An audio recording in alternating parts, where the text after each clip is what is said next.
Olá, sexto ano, tudo bem? Então vamos para mais uma aula de geografia.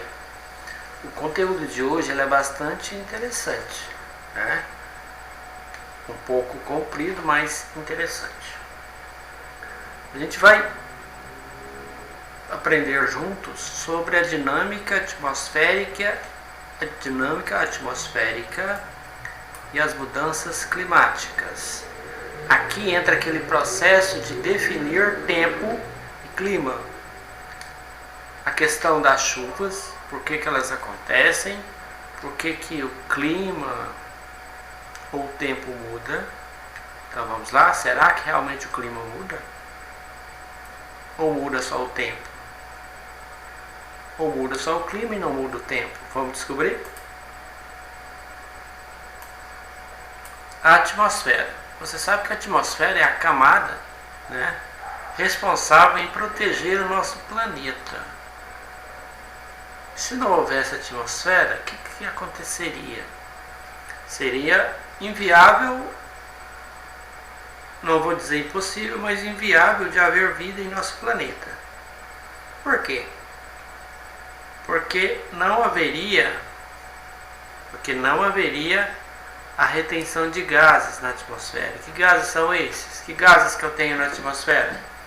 Eu tenho o oxigênio, eu tenho o gás carbônico, eu tenho o nitrogênio, eu tenho uma concentração de 1% de outros gases. Então essa é a função. Qual é a função da atmosfera então? A função que ela tem? Aqui foi classificado 4 funções. Filtra e absorve. Apresenta-se como a capa protetora ou filtro do globo refletindo para o espaço ou absorvendo as radiações solares, que seriam excessivas para a vida terrestre. Na estratosfera, a camada de ozônio filtra grande parte da radiação solar nociva. Então ela tem essa função de filtrar e absorver. Filtrar e absorver o quê?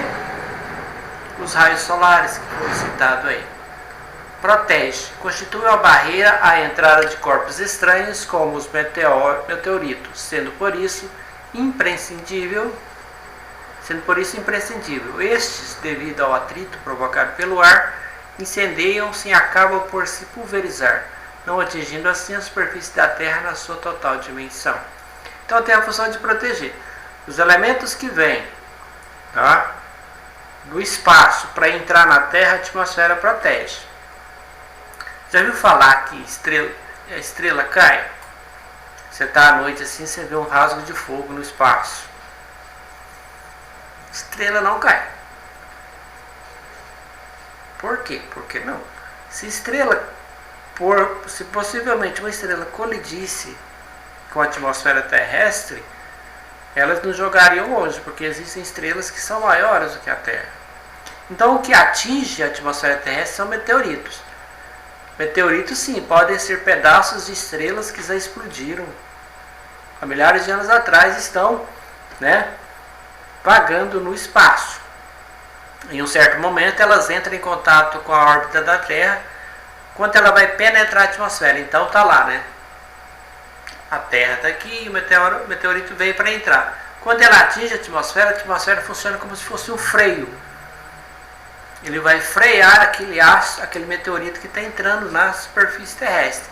Quando ele entra em contato com a atmosfera, ele vai frear, ele começa a queimar. É aquele rastro de fogo que você vê no céu, que as pessoas falam que estrela está caindo. Estrela não cai. Então é um meteoro que atingiu. Por que ele queima? Para proteger, Se esse meteorito for muito grande, ele pode atingir com alta velocidade a superfície terrestre. Controla a temperatura, outra função. Absorve uma parte significativa da radiação ultravioleta através do ozônio, que se atingisse a Terra, inviabilizaria as formas de vida tal como as conhecemos hoje, uma vez que a temperatura seria muito elevada, impossível de suportar pelas atuais espécies animais e vegetais. Evita que o calor libertado pela superfície da Terra, a irradiação terrestre, atinja altas camadas da atmosfera, perdendo-se e faz com que esse calor fique retido na troposfera, assegurando deste modo a manutenção das temperaturas durante a noite. No caso é o efeito estufa. Controla a temperatura, então, os raios solares entrassem 100% na superfície terrestre e queimaria tudo. Então, a atmosfera terrestre tem a função de refletir uma quantidade desses raios solares de volta. E existe também a camada de ozônio, que é uma camada protetora invisível que protege contra a entrada excessiva de raios ultravioletas do Sol. Tá? E isso faz com que haja um controle da temperatura interna do planeta, causando um processo chamado de efeito estufa. Efeito estufa é esse, efeito estufa natural. Tá bom? E a quarta e última função é fonte de vida. A sua composição contém elementos fundamentais à vida, nomeadamente o oxigênio, que permite aos seres vivos respirarem. Né? E também eu tenho o gás carbônico, né, que permite que também os seres vivos respirem, porque a planta respira o gás carbônico também, é essencial para a vida delas. Então, tá aí as quatro funções, né, da atmosfera. Filtra e absorve, protege, controla a temperatura e é fonte de vida. Aqui eu tenho as camadas da atmosfera, tá? Eu tenho a troposfera, eu tenho a estratosfera, a mesosfera, a termosfera e a ionosfera e lá por último, lá no final, a exosfera. Tá? Aqui, quanto mais eu vou subindo, mais rarefeito vai ficando o meu ar. O que é ar rarefeito? O ar rarefeito é um ar nocivo à nossa saúde, ele vai ficando mais pesado. Tá? Então nós vivemos nessa camada da troposfera. O que eu tenho na troposfera? Os aviões sobrevoam, a formação das nuvens, os gases, tá bom? Na estratosfera já tem as sondas espaciais, eu tenho meteoros, eu tenho as naves espaciais, tá? E vai subindo, vai ficando mais complicado a situação, tá bom? Saiba que nós estamos aqui, ó, na troposfera. O tempo atmosférico é o estado momentâneo da atmosfera em determinado lugar. Para caracterizar esse estado, considere-se a temperatura, o aspecto geral do céu, presença ou ausência de nuvens, a ocorrência de chuvas, a umidade, a pressão atmosférica e o vento. Então, o tempo atmosférico ele é dado no exato momento. Eu vou lá fora agora e vou olhar o céu e eu vou caracterizá-lo. O céu está limpo, sem nuvem. Ou o céu está com nuvem, está nublado. Tá? Podendo haver ocorrência de chuva ou não. Tá? Eu olho, se chover, eu tenho a umidade do ar, tá boa. A questão da pressão atmosférica e a questão do vento. Então lembre-se, o tempo atmosférico ele é dado no exato momento, ele é momentâneo. E ele pode mudar de uma hora para outra. Eu posso sair lá fora agora, o céu está limpo. Daqui uma hora eu saio lá, o céu está nublado, tá com chuva. Então o tempo atmosférico ele muda, tá? Momentaneamente. Ele é um estado momentâneo, ele muda constantemente. Já há outro processo, tá? Que é o clima já é diferente. Observando as variações do tempo no decorrer de um ano e verificando o comportamento desses fenômenos por um longo período, que pode variar entre 20 e 35 anos, define-se o clima predominante no lugar. Assim, o clima de um lugar é definido após um longo período de observações dos fenômenos meteorológicos. Para eu definir o tempo, o clima de uma região, eu tenho que fazer estudos de 20 e 35 anos. Esses estudos são feitos através da observação das variações do tempo. Então, importante, o tempo muda constantemente. Ele é um aspecto momentâneo que eu olho lá para o céu, por exemplo. Já o clima, para eu estabelecê-lo, observação de 20 a 35 anos. Isso é feito por agentes meteorológicos. Encontramos na atmosfera a ocorrência de 3 fenômenos. Que fenômenos são esses? O primeiro deles é a temperatura. O que é a temperatura? É a quantidade de calor que o ar consegue absorver. Pode estar frio, pode estar quente, pode estar ameno. Tá? Então isso é um dos fenômenos, é a temperatura. Quantidade de calor que o ar consegue absorver. Aqui eu tenho a respeito dos raios solares que eu havia dito para vocês lá atrás. Olha aqui. Camada superior da atmosfera. Então os raios solares vêm, tá vendo que ele veio, bateu e refletiu de volta na atmosfera? Então refletiu 40%, vamos pensar 100% que é o total, né, dos raios solares. Refletiu 40%, 60% penetra na atmosfera. Penetrou na atmosfera então. Desses 60%, 43% chega ao globo terrestre e 17% é absorvido diretamente pela atmosfera. Então, era 100, refletiu 40, entrou 60. Desses 60, 43 vai ficar no globo e 17% vai ser emitido de volta. Então, ficaram 43%. Desses 43%, 10% é refletido de volta quando ele chega na superfície terrestre. Então, entrou 33%. Esses 33% que é responsável em manter a temperatura na Terra. Tá? É o chamado efeito estufa natural. Quando a Terra está trabalhando em perfeita harmonia, não tem nenhum problema ambiental envolvido no processo. A superfície terrestre não recebe toda a energia enviada pelo Sol. Apenas parte dela chega até a superfície, no caso que definimos lá atrás, 33%. Quem a retém por certo tempo sob a forma de calor, liberando-a depois para a atmosfera. Outro fenômeno, primeiro foi a temperatura, agora é a latitude. A latitude ela é medida ou referida através das linhas traçadas acima e abaixo do Equador. A definição está aqui, a distância em relação à linha do Equador. Então a linha do Equador é aquela linha que divide a Terra ao meio na horizontal. Quais paralelos que eu tenho? Equador, Trópico de Câncer, Trópico de Capricórnio, Círculo Polar Ártico e Círculo Polar Antártico. Em relação ao Equador, eu posso traçar linhas paralelas, acima e abaixo. Essas linhas se chamam paralelos. E com os paralelos eu estabeleço a latitude. Aqui eu tenho, tá? Eu falei para vocês, Equador, Trópico de Câncer, Trópico de Capricórnio, Círculo Polar Ártico e Círculo Polar Antártico. Se eu for aqui, ó, o Sol ele bate diretamente na linha do Equador. Se ele bate diretamente aqui, aqui é mais quente e aqui é mais frio. Então, se eu for fazer uma viagem do Equador em direção ao Polo Norte, a temperatura vai diminuir. A mesma coisa, se eu vier aqui do Equador e for em direção ao Polo Sul, minha temperatura vai diminuir. Por quê? Porque eu estou indo de uma área quente para uma área fria.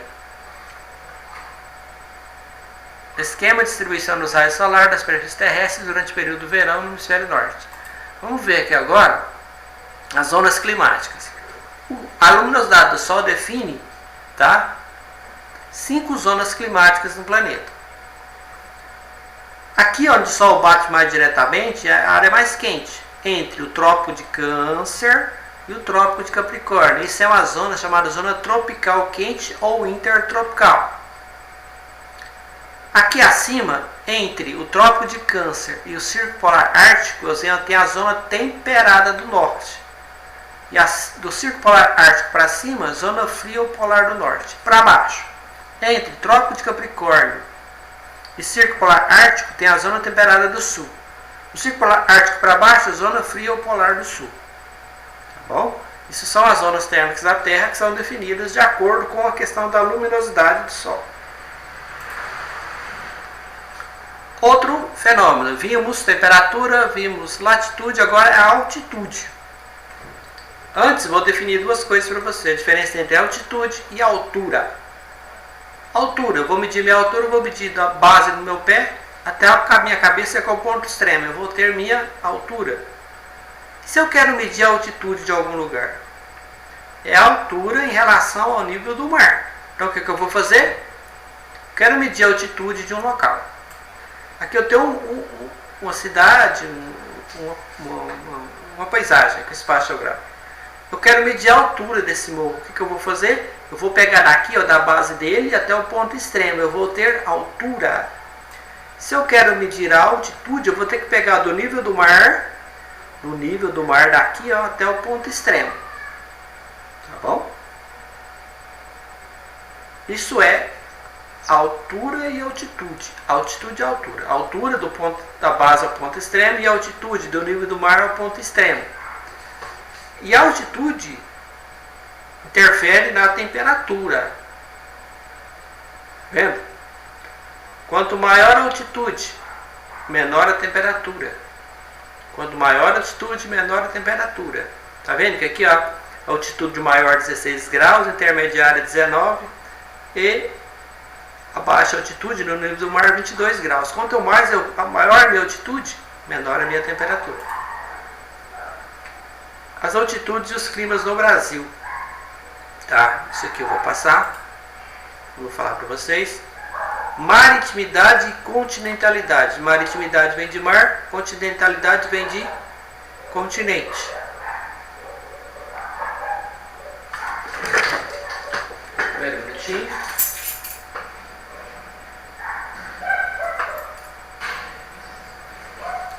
Maritimidade vem de mar, continentalidade vem de continente.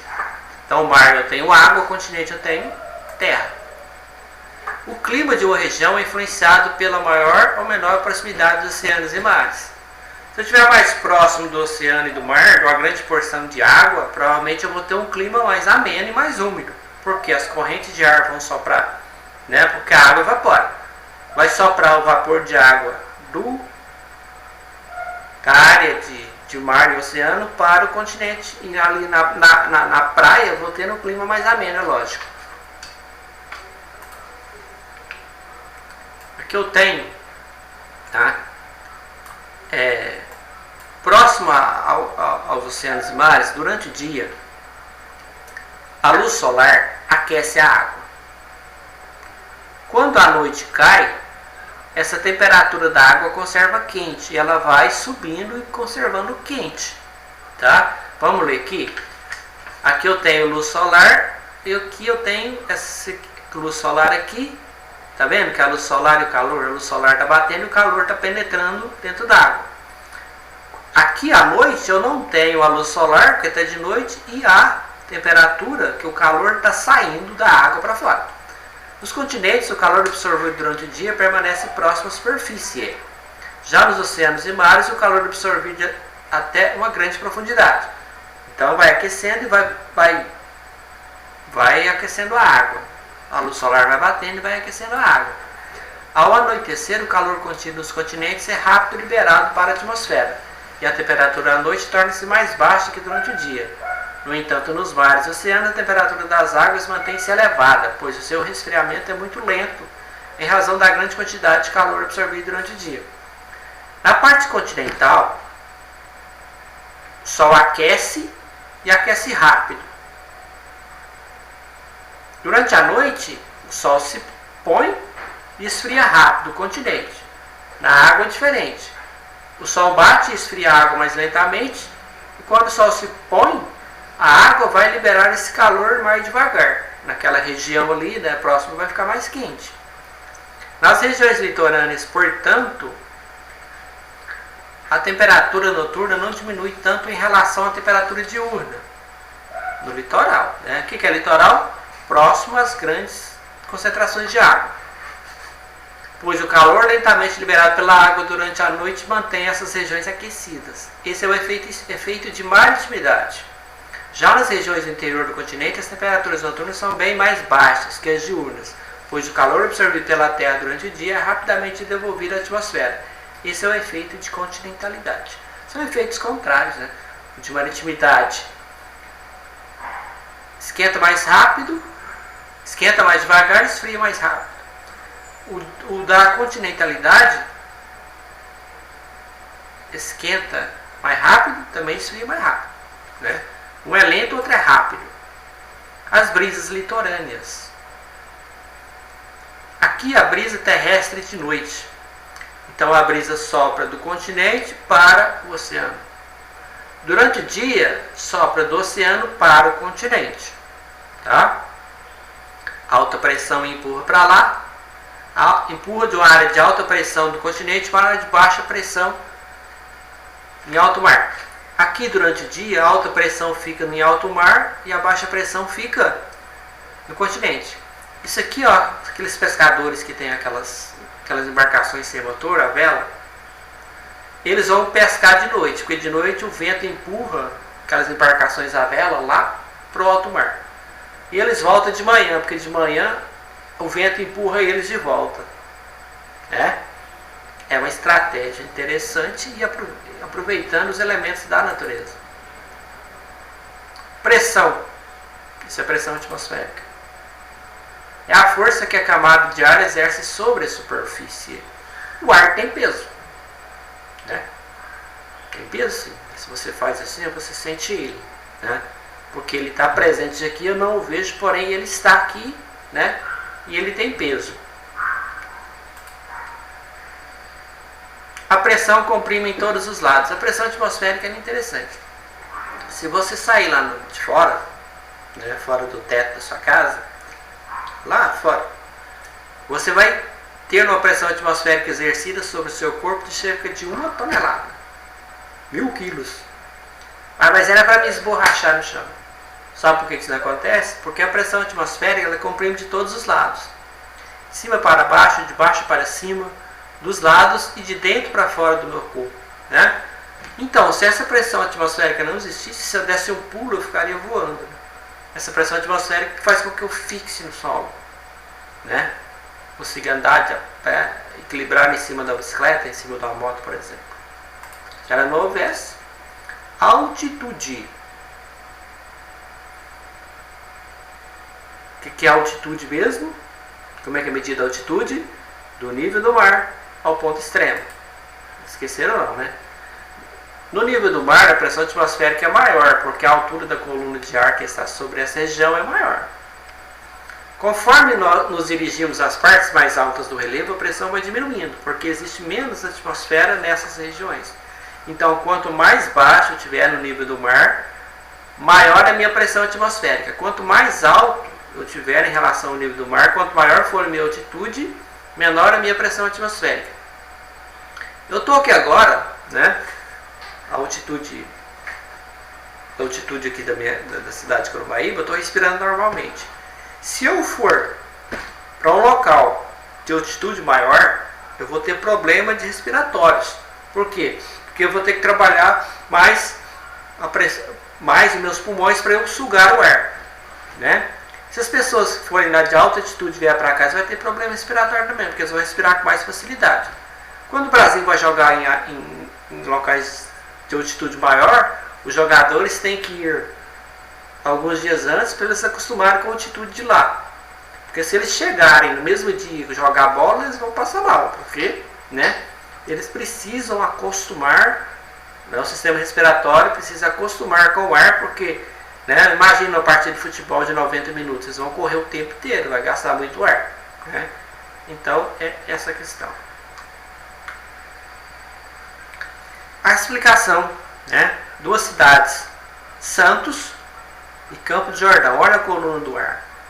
Aqui, quando essa pessoa está no nível do mar, a pressão que está exercendo sobre ela é maior. Campos do Jordão, como está mais alto, será uma pressão atmosférica menor. Ok. Temperatura. Temperatura é o estado lá que está quente, está frio, está ameno. Eu meço essa temperatura com termômetro. Nos lugares próximos à linha do Equador, zonas mais quentes da Terra, o ar aquecido dilata-se, torna-se mais leve e sobe, exercendo assim baixa pressão sobre essas áreas.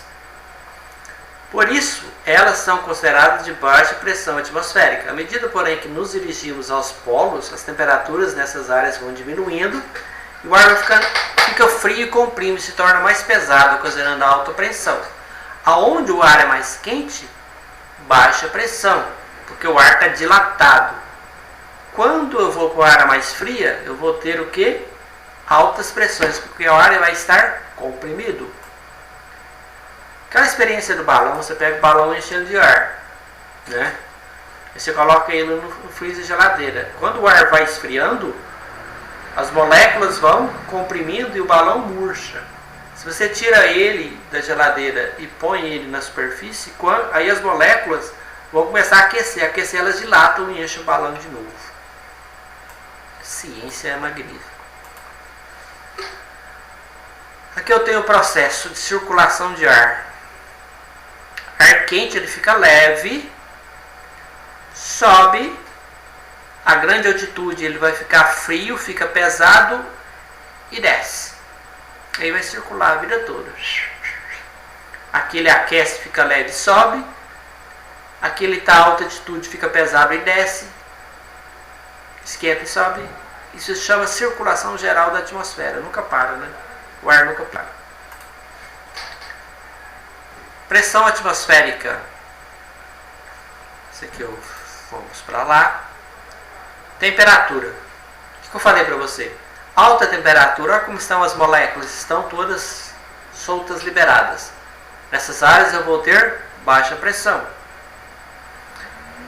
Temperatura, baixa temperatura. As moléculas estão juntas porque a temperatura está baixa. Alta pressão. Esqueminha legal. Ventos. Das áreas de alta pressão, o ar mais pesado e frio vai para as de baixa pressão quentes, deslocando-se próximo à superfície. Ao chegar às áreas de baixa pressão, ele se aquece, sobe e retorna para as áreas mais frias, agora circulando em altitudes elevadas. Esse mecanismo determina o movimento do ar atmosférico, ao qual damos o nome de vento. Olha aí como é que surge o vento. O ar nunca para, né? Então o vento fica circulando. O ar na superfície esquenta, baixa pressão e sobe, aí em cima a altas altitudes ele esfria, fica pesado e desce e vai circulando a vida toda. O ar nunca para. Aqui está, né, que eu falei para você do barquinho. Durante o dia sopra de onde para onde? De onde para onde? Sopra para lá, durante a noite para trás. Vai e vai, né? O barquinho vai e volta. Umidade. Umidade relativa do ar. É a quantidade de vapor de água presente na troposfera. A troposfera é aquela primeira camada, tá? Camada que eu mostrei para vocês lá atrás. Então, umidade, que é a umidade mesmo, é a quantidade de vapor de água presente na troposfera. Que vapor de água é esse? Esse vapor de água é ocasionado pelo processo da vaporização, né? Quando o Sol esquenta a superfície terrestre, por exemplo, você coloca a roupa no varal. Aquela roupa, uma porção dela vai pingar no solo. E a outra vai ser evaporada, porque quando esquenta a roupa, ela sofre o processo de evaporação, né? Esse vapor vai para onde? Subir lá para o espaço, para o céu. Formar o quê? Nuvens para chover. Isso acontece também com a respiração das plantas, o processo chamado de evapotranspiração. Quando as plantas respiram, elas produzem vapor e sobem para lá também. As grandes porções de água também, né, aquecidas, elas evaporam.